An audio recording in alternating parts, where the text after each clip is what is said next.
الله وبركاته. النهاردة معانا في الفيديو الخامس في حل التقييمات الأسبوعية لمادة البرمجة والذكاء الاصطناعي الصف الأول الثانوي الفصل الدراسي الثاني.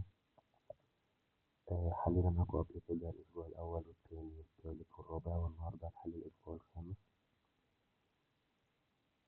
نبدأ بالاختبار رقم 1. ما المقصود بالبرمجة؟ المقصود بالبرمجة كتابة أوامر بلغة يفهمها الحاسوب. بأي لغة برمجية؟ تمام. يبقى بروجرامر بيعمل بروجرامينج عن طريق بروجرامينج لانجوج. تمام. السؤال التاني، البرنامج هو مجموعة قواعد لكتابة آه طيب البرنامج هو مجموعة أوامر بتنفذ مهمة محددة. لغة البرمجة هي اللي مجموعة قواعد لكتابة أوامر الحاسوب. من فوائد تعلم البرمجة: حل المشكلات بطريقة منظمة. اختبار رقم 2. أي مما يلي يعد مثالا على لغة برمجة؟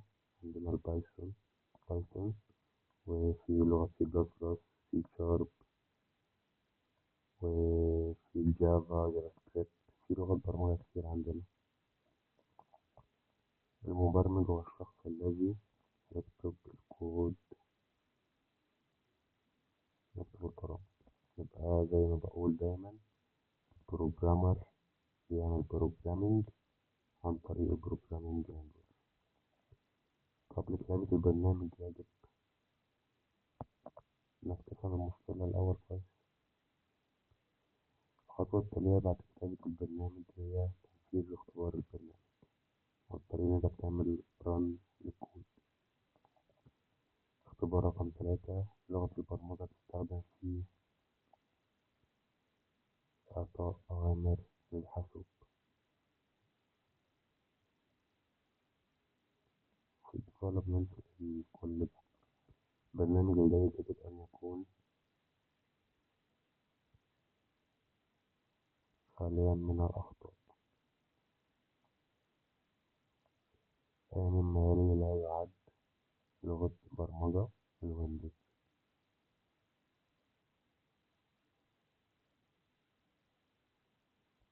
اختبار البرنامج يهدف إلى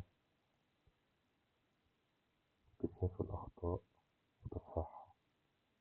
عشان انت تعمل رن، لو الكود طلعلك ايرور بترجع تاني تشوف الايرور فين وتصلحه تاني.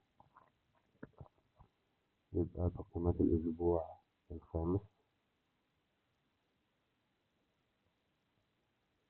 المقصود بالبرمجة كتابة أوامر بلغة يفهمها الحاسوب. برنامج مجموعة أوامر تنفذ مهمة محددة. لغة البرمجة هي مجموعة قواعد لكتابة أوامر الحاسوب. فوائد تعلم البرمجة: حل المشكلات بطريقة منظمة. مما يلي يعد مثالا على لغة برمجة بايثون. المبرمج هو الشخص الذي يكتب البرنامج بلغة برمجة. قبل كتابة البرنامج يجب فهم المشكلة جيدا. الخطوة التالية بعد كتابة البرنامج هي تنفيذ اختبار البرنامج. لغة البرمجة تستخدم في إعطاء أوامر للحاسوب. البرنامج الجيد يجب أن يكون خاليا من الأخطاء. مما يلي لا يعد من لغات البرمجة الويندوز. اختبار البرنامج يهدف إلى اكتشاف الأخطاء وتصحيحها.